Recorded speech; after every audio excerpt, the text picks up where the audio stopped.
दोस्तों, एक चौराहे से चमचमाती हुई एक फॉर्च्यूनर कार जैसे ही एक चौराहे से निकलने वाली होती है, चौराहे पर जाम लगा था।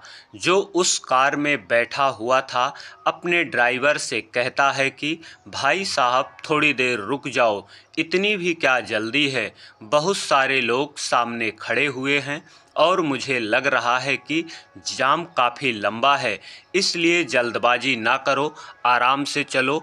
उसका ड्राइवर उसके द्वारा बताए गए निर्देश के अनुसार गाड़ी को उसी भरे चौराहे पर रोक लेता है जब तक कि जाम खाली ना हो जाए। तो दोस्तों, आज की कहानी जो है वास्तव में झकझोर देने वाली कहानी है और हमें सीख देने वाली कहानी है। आज की सच्ची कहानी शुरू करते हैं। दोस्तों, 14 अगस्त 2015 को उत्तर प्रदेश का एक ज़िला पड़ता है उन्नाव। उन्नाव में एक जगह बड़े चौराहे पर, जो मैंने अभी शुरू में कहानी बताई थी, उस चौराहे पर जाम लगा था। कार में बैठे प्रदीप प्रजापति फॉर्च्यूनर के मालिक थे। वो किसी विशेष काम से दिल्ली जा रहे थे और जैसे ही चौराहे पर फॉर्च्यूनर कार रुकती है, प्रदीप प्रजापति बहुत ही दयालु किस्म के व्यक्ति हैं जिनका सरल स्वभाव है और वो देखते हैं उनकी गाड़ी के आसपास 5-6 महिलाएं आती हैं जो गंदे कपड़े पहने हुए हैं, गंदे तरीके से पहने हुए हैं और उनका कपड़ा बहुत ही मैला कपड़ा है। यह देखकर उन्हें लगता है जैसे ये लोग भीख मांगने वाले हैं। जैसे आपने देखा होगा कि बहुत सारे चौराहों पर खड़े रहते हैं भीख मांगने के लिए। प्रदीप प्रजापति का ड्राइवर जैसे ही फॉर्च्यूनर कार का शीशा नीचे करता है, वैसे प्रदीप प्रजापति अपनी जेब में हाथ डालकर पर्स निकालते हैं और अपनी पर्स से कुछ रुपए के गड्डी निकालते हैं। कुछ रुपए के नोट निकालने के बाद 4-5 महिलाओं को प्रदीप प्रजापति 2-2 हज़ार रुपये देते हैं और उसके बाद वो देखते हैं कि अब जाम खुल गया है, तो ड्राइवर से कहते हैं कि अब गाड़ी आगे बढ़ाओ। जैसे गाड़ी आगे को बढ़ने वाली होती है, दोस्तों, प्रदीप प्रजापति कहते हैं कि उनकी कार के शीशे के पास एक महिला खड़ी है जो लगातार उनके शीशे पर हाथ मार रही है और कह रही है कि बाबूजी, हमें तो आपने कुछ दिया ही नहीं। प्रदीप प्रजापति जब शीशे के अंदर से उसे देखते हैं तो उन्हें ऐसा लगता है कि वो इस महिला को जानते हैं, पहचानते हैं। प्रदीप प्रजापति तुरंत अपनी कार का शीशा नीचे करते हैं और वो महिला प्रदीप प्रजापति के पास चलकर आती है और अपना सर कार के अंदर डालकर प्रदीप प्रजापति से कहती है कि बाबूजी, आपने तो मुझे कुछ दिया ही नहीं। जैसे ही प्रदीप प्रजापति उस महिला को देखते हैं और कहते हैं, अरे तुम यहाँ क्या कर रही हो? वो कहती है कि आप प्रदीप प्रजापति हैं? तो वो कहते हैं, हाँ, मैं प्रदीप प्रजापति हूँ। उस समय एक दूसरे को देखने के बाद दोनों की आंखें नम रह जाती हैं। प्रदीप प्रजापति कहते हैं, लेकिन तुम यहाँ क्या कर रही हो? दरअसल ये महिला कोई और नहीं बल्कि प्रदीप प्रजापति की तलाकशुदा पत्नी थी। दोनों को तलाक लगभग 4 वर्ष पहले हो चुका था। दोनों एक दूसरे को देखते हैं। प्रदीप प्रजापति जब उससे पूछते हैं, अपनी पत्नी से जिससे तलाक हो चुका था, जिसका नाम रूपा था, रूपा, तुम तो एक अच्छे खासे परिवार की लड़की थी और जब तलाक का कोर्ट में केस हुआ था तो तुमने मेरे नाम 50 लाख रुपए का जुर्माना भी लगाया था और मैंने दिया भी था। वो 50 लाख रुपए का जुर्माना क्या हो गया जो तुम आज इस हालात में हो और दर दर की ठोकरें खा रही हो, रोड पर भीख मांग रही हो? जब वो सब कुछ सुनती है तो कहती है, मैं आपको सब कुछ बताऊंगी, मुझे थोड़ा समय दीजिए। प्रदीप प्रजापति अब रूपा से कहते हैं कि ऐसा है, तुम हमारी कार में सवार हो जाओ, पीछे सीट पर बैठ जाओ। और प्रदीप प्रजापति अपने ड्राइवर से कहते हैं कि पीछे वाला गाड़ी का गेट खोल दीजिए। ड्राइवर गेट खोल देता है और अगले पल ही रूपा कार में बैठ जाती है। जैसे ही वो कार में बैठती है, वहाँ जो कुछ लोग दुकानदार थे, उन्हें लगता है कि कोई बड़ा आदमी एक गरीब महिला को, एक भिखारिन को गलत काम के लिए तो नहीं ले जा रहा है।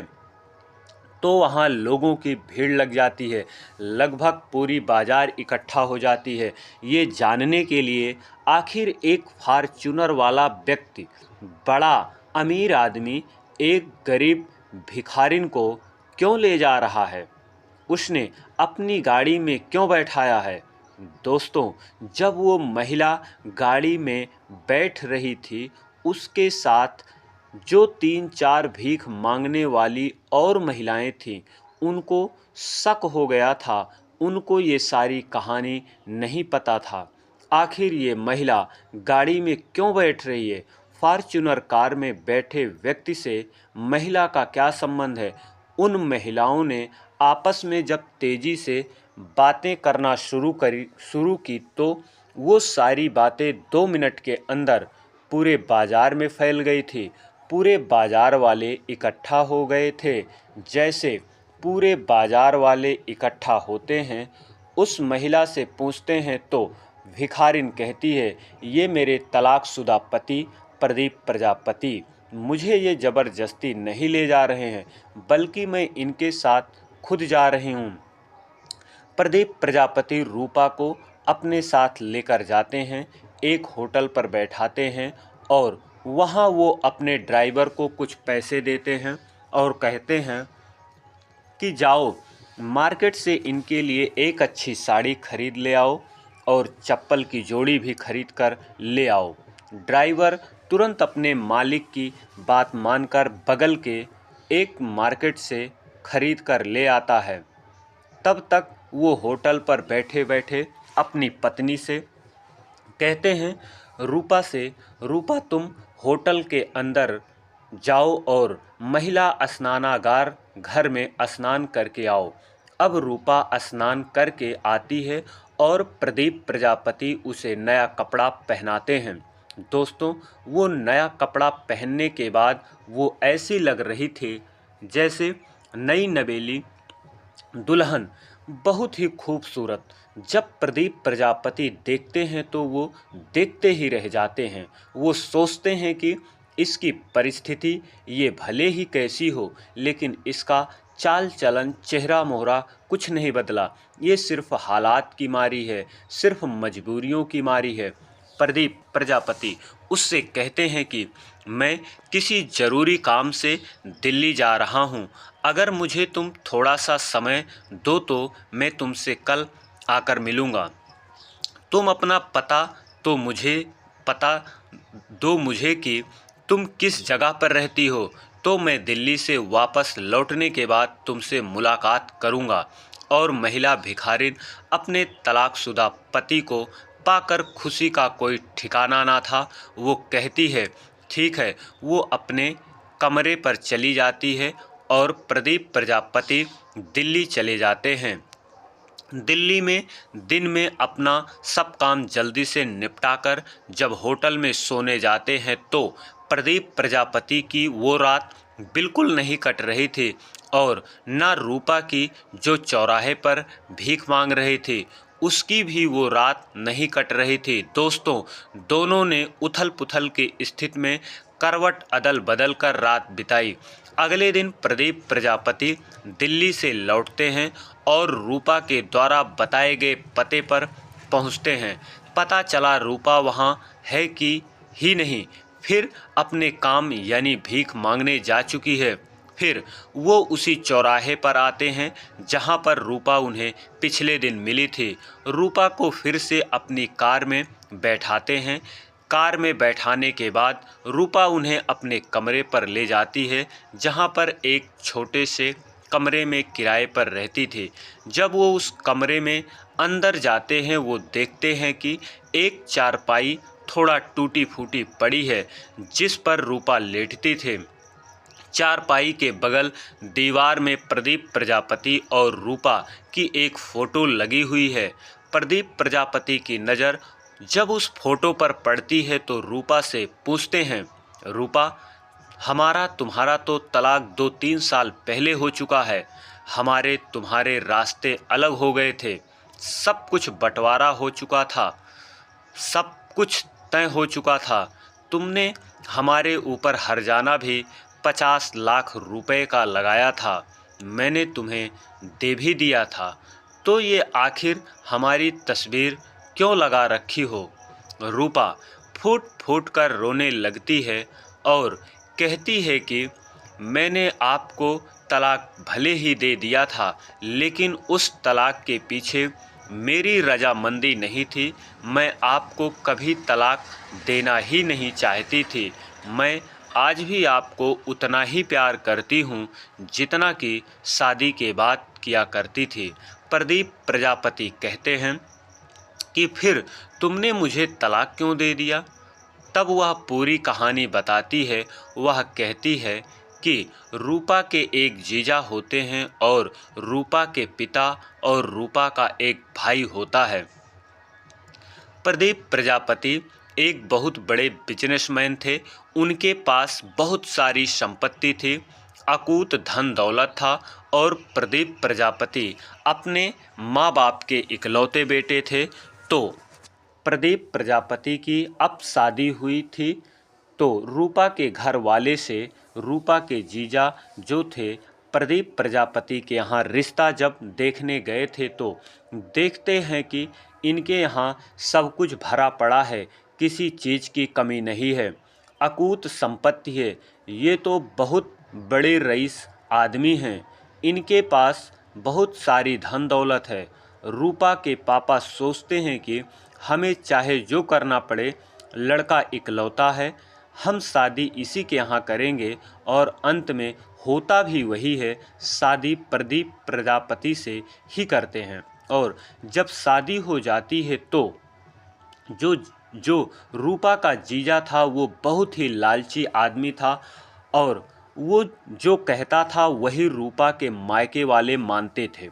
जब रूपा दुल्हन बनकर प्रदीप प्रजापति के घर जा चुकी थी, तो जैसे जैसे 1-2 साल रिश्ता चलता है, उसके बाद धीरे धीरे देखते देखते उसके जीजा, उसके भाई और माँ बाप सब लोग रूपा को कहीं ना कहीं उसको चढ़ाने यानी उसको बहकाने लगते हैं और वह बहकाने में आ जाती है। अपना घर खुद ही तोड़ने पर उतावली हो जाती है। स्थिति यहाँ तक आकर पहुँच जाती है कि दोनों का तलाक केस चलता है। रूपा के जीजा को, घर वालों को, यदि उसके मायके वालों को पता था कि प्रदीप प्रजापति के पास पैसों की कोई कमी नहीं है, मैं उनके ऊपर जुर्माना लगाऊंगा तो ये पैसा दे देंगे, उस पैसे को लेकर हम अपनी अच्छी ज़िंदगी गुजारेंगे। जब रूपा को इस चीज़ की भनक नहीं थी, ये लोग मेरा घर और परिवार बिगाड़ रहे हैं, उसका घर फूंक रहे हैं, उसके साथ धोखा कर रहे हैं। रूपा भी अपने मम्मी पापा और भाई के कहने पर ये सारा कृत्य करती थी और लास्ट में कोई कोर्ट में दोनों का तलाक हो जाता है। रूपा अपने परिवारजनों के कहने पर 50 लाख रुपए का जुर्माना प्रदीप प्रजापति पर ठोंक देती है और प्रदीप प्रजापति भरे कोर्ट में 50 लाख रुपए अदा करके दोनों का साथ अलग हो जाता है, यानी दोनों का तलाक हो जाता है। ये सारे पैसे रूपा के नाम से उसके खाते में आ जाता है। इसलिए धीरे धीरे उसका जीजा कहता है कि रूपा देखो, अब तुम्हारा तलाक हो गया है, मैं तुम्हारी अच्छी शादी करा दूंगा। ऐसे तुमसे कोई शादी नहीं करेगा क्योंकि तुम तलाकशुदा हो। तो तुम सबसे पहले अपना एक छोटा सा घर बनाकर एक प्लाट ज़मीन खरीदना होगा, जिससे कोई भी लड़का या कोई भी परिवार लालच में आकर तुमसे शादी करने के लिए तैयार हो जाए। उसका जीजा, उसके घर वाले उससे प्लाट के नाम पर 40 लाख रुपए ले लेते हैं और लास्ट में उसे कुछ नहीं मिलता है और धीरे धीरे पूरा पैसा रूपा के खा जाते हैं। जब रूपा के पूरे पैसे खत्म हो जाते हैं तब तक रूपा का इकलौता भाई था, उसकी शादी हो जाती है। शादी होने के बाद जब उसकी पत्नी आ जाती है तो वो रूपा से कहती है, बहुत ज़्यादा जलन रखती है। और रूपा अब बड़ी हो गई थी। जब उसकी शादी हुई थी तो वो इतना मैच्योर नहीं थी कि जो चीज़ों को समझ सके। लेकिन दोस्तों, अब रूपा सब कुछ समझ पा रही थी कि सब कुछ जान चुकी थी, लेकिन बहुत देर हो चुकी थी। अपने हंसते खेलते परिवार में अपने ही हाथों से आग लगा दी थी। जब उसका पैसा खत्म हो जाता है तो रूपा के भाई उसके माता पिता घर से निकाल देते हैं। फिर वह अपने जीजा के पास पहुंचती है। जीजा भी कहता है, तुम्हारी जहां मर्जी वहां पर चली जाओ। जब तुम अपने पति की नहीं हुई तो हमारी क्या होगी। रूपा सीधा चली जाती है। उसके पास कोई और विकल्प नहीं होता कहीं रहने का। मजबूरी में रोड पर कुछ अन्य महिलाओं के मिलने के बाद, एक दूसरे से मिलने के बाद ऐसी महिलाओं से उसकी मुलाकात होती है जो रोड पर भीख मांगती हैं। दोस्तों, रूपा से वो लोग कहती है, तुम मेरे साथ आओ। रूपा अब उन्हीं के साथ रहने लगी और खाने लगी थी। झुग्गी में उसका जीवन चल रहा था। अब धीरे धीरे रूपा भी उसी मांगने वाले धंधे में आ गई। वो भी भीख मांगने लगी थी। जब पूरी कहानी उसी कमरे में अपने पति प्रदीप प्रजापति को सुनाई तो प्रदीप प्रजापति के आंखों से आंसू निकलकर जमीन पर गिरने लगे। रूपा प्रदीप प्रजापति से पूछती हैं कि माँ मुझे बहुत मानती थी, माँ का क्या हाल चाल है। तो प्रदीप प्रजापति कहते हैं, माँ आज भी वैसे ही हैं। माँ तुम्हें आज भी याद करती हैं। उन्होंने पता नहीं कितनी बार मुझसे कहा क्या वो बहू मुझे अब वापस नहीं मिल सकती, लेकिन अब वो बूढ़ी हो चुकी हैं। अब मैं उन्हें क्या बताऊं कि हमारा कोर्ट में तलाक हो चुका है। अब कभी हम एक दूसरे के नहीं हो सकते हैं। रूपा प्रदीप प्रजापति से कहती है कि अगर दिल अच्छा हो, मोहब्बत सच्ची हो और इरादे नेक हों तो हम अभी भी एक हो सकते हैं। प्रदीप प्रजापति कहता है, नहीं, कानूनी तौर पर और धार्मिक तौर पर हम अलग हो चुके हैं।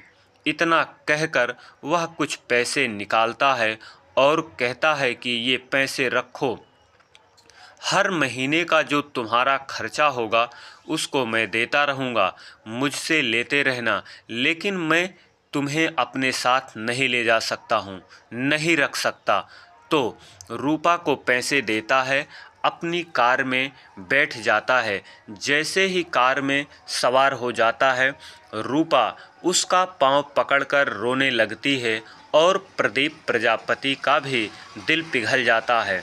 वो कहती है, एक बार मेरी सासू माँ से बात करा दो। प्रदीप प्रजापति अपनी जेब से अपना मोबाइल फ़ोन निकालते हैं और तुरंत अपनी माँ को फ़ोन करते हैं कि माँ रूपा मिल गई, रूपा से बात करना है।